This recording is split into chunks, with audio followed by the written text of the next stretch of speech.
नमस्कार, मैं हूं संदीप चौधरी। आज का दिन, मंगलवार का दिन, बड़ा अहम दिन। किसका मंगल होने वाला है?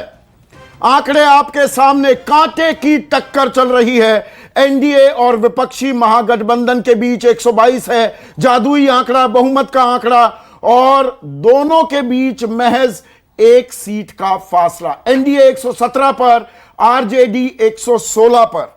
और यहां पर हम लगातार आपको बता रहे थे, कोरोना काल, संकट काल, संक्रमण, आपदा काल का यह पहला बड़ा चुनाव था। और मैं इस बात की याद क्यों दिला रहा हूं? अब से 6 दिन पहले आपको लिए चलता हूं, अमेरिका में भी चुनाव हुए थे और वहां पर भी इसी तरह की कांटे की टक्कर थी। और डोनाल्ड ट्रंप ने तो जीत का उद्घोष भी कर दिया था कि मैं जीत गया, पर जीते जो बाइडेन। वहां पर असल वोटिंग पहले काउंट होती है और पोस्टल बैलेट बाद में काउंट हुए। असल वोटिंग में जीत गए डोनाल्ड ट्रंप और पोस्टल बैलेट के आधार पर 46वें राष्ट्रपति बन गए जो बाइडेन। अब यहां पर पोस्टल बैलेट तो हो गए और यहां पर तो मामूली तादाद होती है पोस्टल बैलेट की। असल बैलेट की जो गिनती हो रही है, ये सी-सॉ बैटल चल रहा है, बहुत ही जबरदस्त लड़ाई चल रही है। लेकिन, और ये बड़ा लेकिन है, आपको ये देखना होगा, और Sukesh correct me if I am wrong, पिछली दफा भी 30 सीटें ऐसी थी जो 5000 या उसके कम के अंतर पर तय की गई थी। तो अभी जो ये आंकड़ा देख रहे हैं, बहुत ही टाइट फाइट है, लेकिन this is going down to the wire. अभी इंतजार करना होगा एक पुख्ता विश्लेषण करने के लिए। लेकिन जो नाराजगी, एंटी इनकम्बेंसी की बात हो रही थी जेडीयू के खिलाफ, फिलहाल वो नहीं दिख रहा है। मैं फिलहाल शब्द पर जोर देना चाहूंगा। एलजेपी 6 सीटों पर आगे है और एलजेपी ने 115 के 115 उम्मीदवार जो थे जेडीयू के मैदान में जो उतरे थे, उनके खिलाफ उम्मीदवार खड़े किए थे। अभी सेकंड राउंड की काउंटिंग चल रही है, तो एलजेपी कितना नुकसान करेगी अभी नुकसान नहीं दिख रहा है। जैसा लग रहा था कि जेडीयू कमजोर कड़ी होगी, वो अभी कमजोर नहीं दिख रही है। अभी एनडीए और आरजेडी बराबर की टक्कर में दिख रहे हैं। लेकिन आरजेडी के पक्ष में एक हवा है।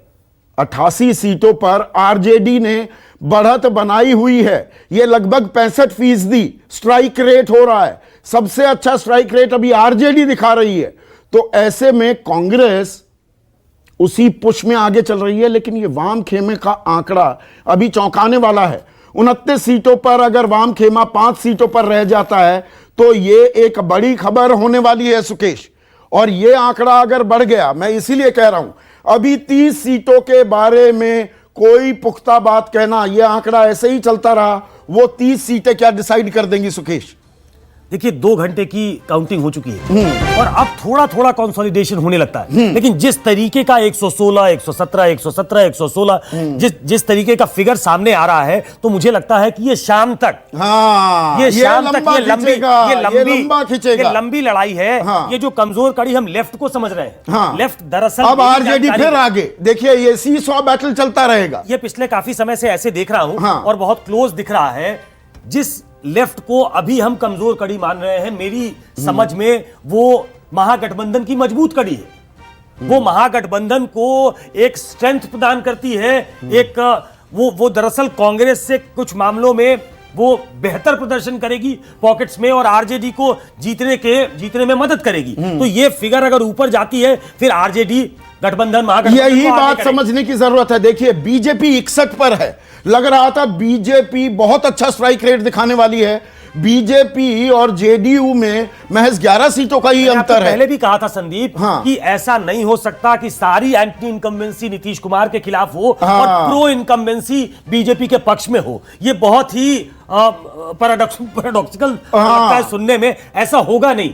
जैसा प्रदर्शन नीतीश कुमार को करना चाहिए था, उनकी पार्टी वैसा प्रदर्शन नहीं कर रही है। ये 15 सालों का उनका सबसे खराब प्रदर्शन बिल्कुल है। तीसरे नंबर की पार्टी हो रही है। लेकिन क्या एलजेपी ने उनको डेंट पहुंचाया है? ये अभी देखने वाली बात होगी। ये देखने वाली बात होगी। अगर ये 50 पे है तो एलजेपी ने उनको डेंट पहुंचाया है। ये अभी से मानकर चला जाए, डेंट पहुंचा रहा है, पर कितने हद तक डेंट पहुंचाया है? ये फिगर मैं एक चीज बता सकता हूं, ये फिगर अगर कंटिन्यू करता है तो संदीप, उसकी व्याख्या ऐसे होनी चाहिए कि बहुत बड़ी एंटी इनकम्बेंसी नहीं थी, एक वोटर फटीग कह सकते हैं जो 15 साल और जो मैंने कोरोना काल से शुरुआत की है और मैंने इसीलिए अमेरिकी चुनाव से भी तुलना की है। बिहार में जो चुनाव हो रहा है, बिहार में पहले हुआ, उसके बाद अमेरिका में हुआ, और कोरोना की वजह से हारे।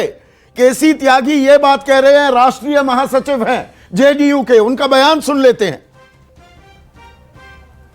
अभी उनका बयान आ रहा है, लेकिन उन्होंने ये एक बहुत बड़ा बयान दिया है, और वो क्या पहले से ही हार मान रहे हैं? यहां पर तो बराबर की टक्कर चल रही है, वो हार क्यों मान रहे हैं ये अपने आप में दिलचस्प होगा। और वो हमारे साथ जुड़ने वाले हैं थोड़ी देर बाद, और ये बयान आ गया है, वो हमारे साथ जुड़ेंगे भी। पहले बयान सुन लीजिए।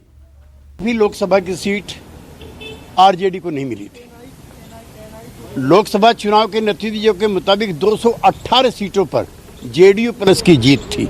एक साल में ऐसा कुछ नहीं हुआ कि ब्रांड नीतीश खत्म हुआ हो या ब्रांड आरजेडी प्लस हुआ हो। सिर्फ और सिर्फ हम कोविड-19 के इम्पैक्ट की वजह से हारे।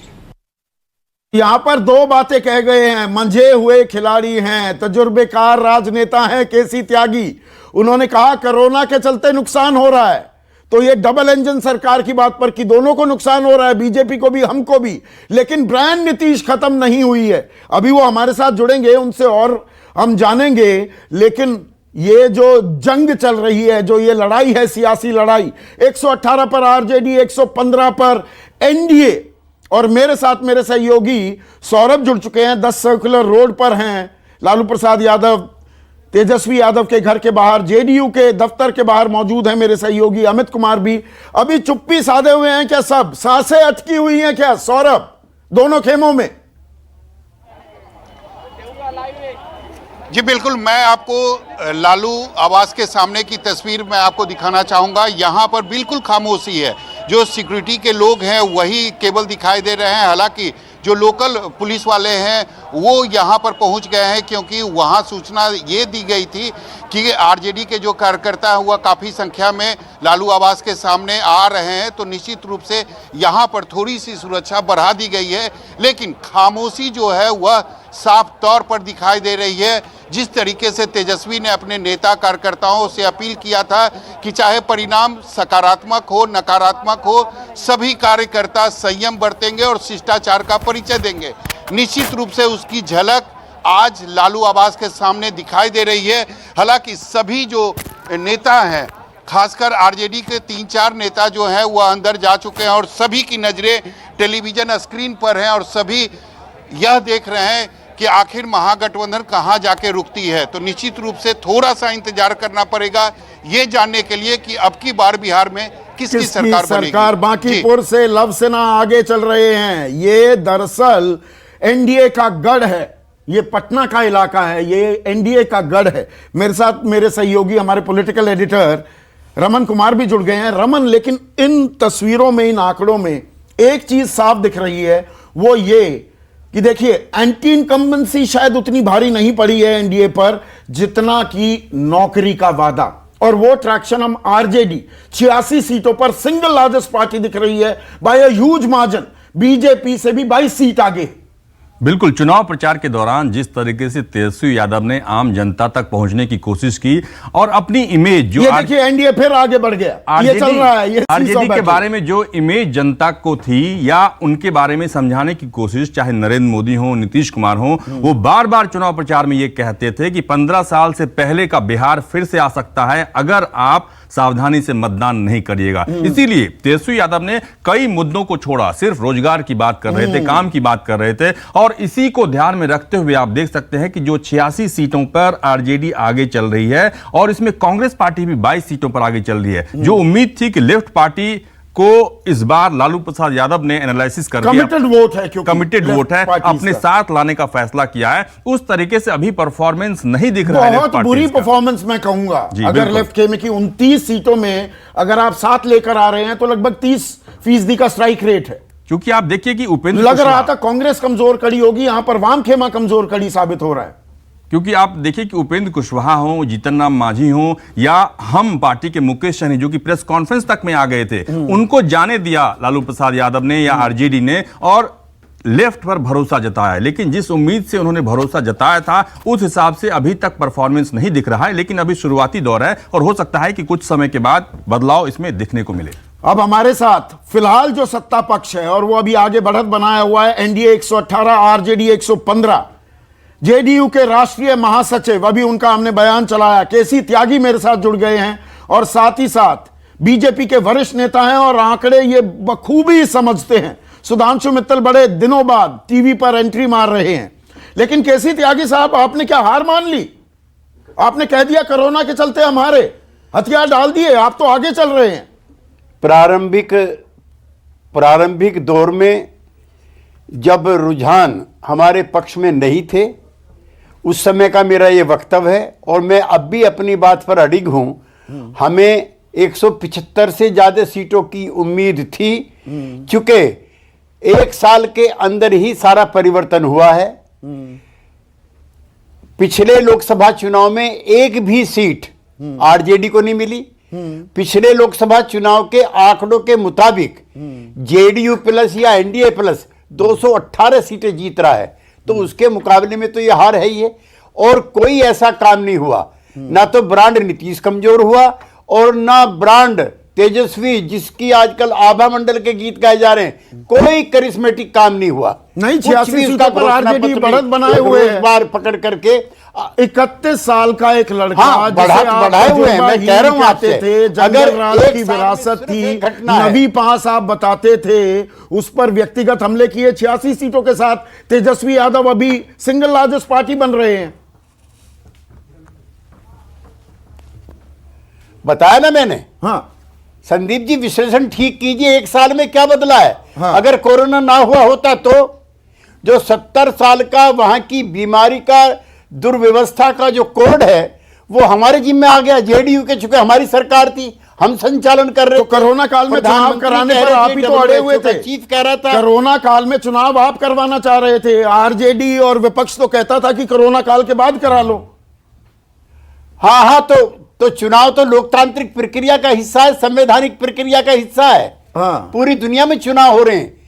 जो पराजित लोग थे पहले से ही, वही कहते थे कि चुनाव नहीं होने चाहिए। ये एलजेपी ने 7 सीटों पर बढ़त बनाई हुई है। एलजेपी ने भीतरघात किया है। दरअसल नुकसान एलजेपी ने पहुंचाया क्या आपको?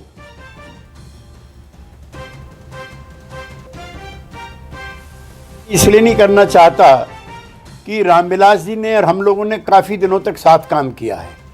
ऐसा राजनीति में बहुत कम अवसर देखे जाते हैं कि आप साथ भी रहें और पीठ में छुरा भी घोंपते रहें। ऐसा कभी नहीं होता है। और जिस तरह का दुष्प्रचार जेडीयू और इसके नेता, हमारे नेता नीतीश कुमार को लेकर के निंदा अभियान किया, उनका एकमात्र मकसद मानो डैमेज नीतीश कुमार था, डैमेज जेडीयू था। ये नकारात्मक राजनीति का हिस्सा है और हम इस तरह की राजनीति को, तो बीजेपी ने रोका नहीं ना चिराग पासवान को? अभेदान दे रखा था क्या? प्रधानमंत्री ने भी सीधे चिराग पासवान का नाम नहीं लिया।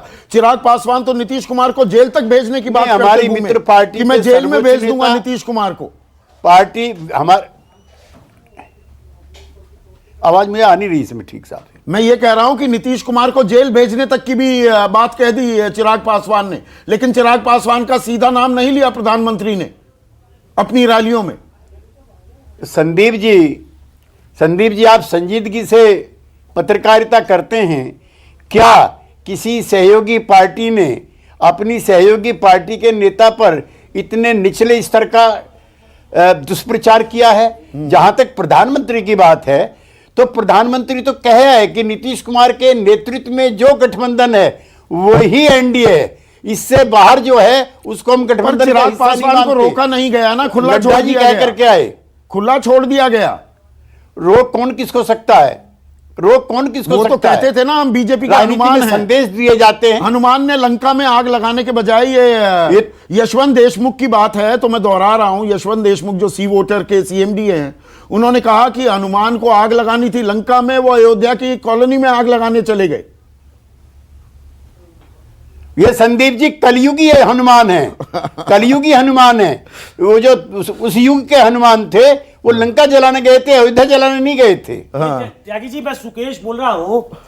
क्या आप उम्मीद कर रहे थे, क्या आपकी अपेक्षा थी कि प्रधानमंत्री या उस स्तर का कोई व्यक्ति मंच से ये कह दे कि ये कलयुगी हनुमान है जो आप कह रहे हैं? वो नहीं कहने से नुकसान हुआ है। देखिए, सब मर्यादित तरीके से अपने अपने तरीके से कहते रहे। सबसे पहले अमित शाह जी ने कहा कि वो अतिरिक्त सीट मांग रहे थे जो हमारे लिए देना संभव नहीं था, और वो अलग हुए हैं, हमने उनको निकाला नहीं। प्रधानमंत्री कई अवसरों पे कह के आए, और नड्डा जी कह के आए, जायसवाल जी वहां के अध्यक्ष हैं, उन्होंने कहा, सुशील मोदी जी ने कहा। अब अगर कोई व्यक्ति विद्रोह करके चुनाव लड़ना चाहता है तो कोई किसी को कैसे रोक सकता है? लेकिन जो निंदा अभियान उन्होंने चलाया उसकी कीमत उन्होंने चुकाई है और आगे भी चुकानी पड़ेगी, और उसकी कीमत जेडीयू ने भी चुकाई है। ये इतना आसान नहीं है। सर एक मिनट, सुधांशु मित्तल मुस्कुरा रहे हैं। आंकड़े क्या कह रहे हैं सुधांशु बाबू? 118 एनडीए फिलहाल आपने बढ़त बना रखी है, 4 सीट आगे आरजेडी से और बहुमत से 4 सीट कम। स्वाभाविक तौर पे किसी को भी खुशी होगी जो कि ये चाहता है कि गठबंधन जो है फिर चौथी बार आए, लेकिन क्योंकि ये शुरुआती आंकड़े हैं और इतने साल से मैंने देखा है कि कैसे ऊपर नीचे चीजें होती रहती है, हाँ। तो अपनी खुशी की अभिव्यक्ति जो है मैं थोड़ी देर बाद जो तक के लिए आरक्षित रखूंगा। अभी आप खुश हैं इस परफॉर्मेंस पर? केसी त्यागी कह रहे हैं कि हमारी 175 सीट आनी चाहिए थी कम से कम, ये तो दरअसल हार है, ये जो आंकड़े दिख रहे हैं। केसी त्यागी कह रहे हैं, मैं नहीं। नहीं, उन्होंने ये कहा कि तुलनात्मक तौर पे लोकसभा के अगर ये आंकड़े आ रहे हैं तो स्वाभाविक तौर से प्रदर्शन जो है लोकसभा की तुलना में हमारा कम प्रदर्शन है। लेकिन मुझे लगता है आंकड़ों का विश्लेषण बाद में होना चाहिए, पहले आंकड़े आ जाने दीजिए। नाउ कितने बार जजमान आगे आगे, अब तो कुछ घंटे की बात हो जाएगा। मैं इसमें 2 चीज कहना चाहता हूँ। इन चुनावों का विश्लेषण 2 चीजों पे जरूर होना चाहिए कि चुनाव का बड़ा मुद्दा, देखिए कोई भी चुनाव जो होता है, चुनाव में एक बड़ा मुद्दा होता है और एक बड़ा 122 का आंकड़ा छू रहा है एनडीए। अब देखिए ये आंकड़े हैं, अभी शुरुआती आंकड़े हैं, ये लंबी लड़ाई चलेगी, लेकिन एनडीए अब 122 का आंकड़ा छूते हुए आरजेडी यानी कि विपक्षी महागठबंधन बहुमत का आंकड़ा पहली बार एनडीए ने छुआ है। आरजेडी छू चुकी है, लेकिन अब आरजेडी और एनडीए में 12 सीटों का अंतर आ गया है। सुधांशु मित्तल जी, संदीप जी, जो मैं कहता कि एक बड़ा वायदा और एक बड़ा मुद्दा, इन दोनों का इन चुनाव के नतीजे जैसे जैसे स्पष्ट होंगे, इनका अलग अलग आंकलन कि मुद्दा क्या था। क्या मुद्दा सरकार के एंटी इनकम्बेंसी था? नहीं था। क्या मुद्दा जो था, जो नीतीश कुमार जी का आकर्षण था, वो था? क्या मुद्दा जो नशाबंदी करी थी उसका प्रभाव सामाजिक तौर पे लोगों पे, महिलाओं पे क्या पड़ा था, वो था? तो बड़ा मुद्दा। तो मतलब आप इसमें से एक बात पकड़ रहा हूं, 1 मिनट सुधांशु, मैं इसमें से आपकी एक बात पकड़ रहा हूं। आप कह रहे हैं कि क्या मुद्दा एंटी इनकम्बेंसी था कि नहीं था, ये नतीजे, ये आंकड़े अभी रुझान बता रहे हैं। पर आप ही लोगों ने तो एंटी इनकम्बेंसी मुद्दे को बड़ा उछाला ना, कि एंटी इनकम्बेंसी तो नीतीश कुमार के खिलाफ है, हमसे नाराजगी नहीं है, नीतीश कुमार की कम भी सीट आएंगी तब भी मुख्यमंत्री बना देंगे, पर एंटी इनकम्बेंसी उनकी है। ये तो चला है ना बीजेपी ने, ये तो मान लीजिए, अब तो हो गए चुनाव। नहीं, जब हम लोग गठबंधन में चुनाव लड़ते हैं तब हम ये कैसे कह सकते हैं? ये तो कहते रहे ना, ये तो कहते रहे ना। नहीं, देखिए हम लोग उस सरकार का हिस्सा थे। नीतीश कुमार जी जो है उनका मित्र था, लेकिन भाजपा सरकार का हिस्सा थी। जब भाजपा सरकार का हिस्सा है तो ये कैसे कह सकती है? नहीं, प्रधानमंत्री ने भी कहा ना कि हम तो ये डबल इंजन 3-3.5 साल ही चला है। उन्होंने 2004 से 2014 का युग भी गिना दिया, 9 साल उसमें आपकी सरकार के, कि वो लालू प्रसाद यादव ने रोड़े अटकाए। असल काम तो हमने 3.5 साल में किया है। हाँ, तो 3.5 साल का ही तो हम लोग हिसाब देंगे ना। पिछले चुनाव के बाद, पिछले विधानसभा चुनाव के बाद जो ये चुनाव हो रहे हैं उसमें 3.5 साल का कार्यकाल भाजपा। नमस्कार, मैं हूं मानक गुप्ता। अगर आपको हमारा ये वीडियो पसंद आया हो तो इसे लाइक और शेयर जरूर करें, और हाँ, हमें सब्सक्राइब और फॉलो करना ना भूलें ताकि आप देश और दुनिया की कोई खबर मिस ना करें। तो जुड़े रहिए हमारे साथ और देखते रहिए News 24।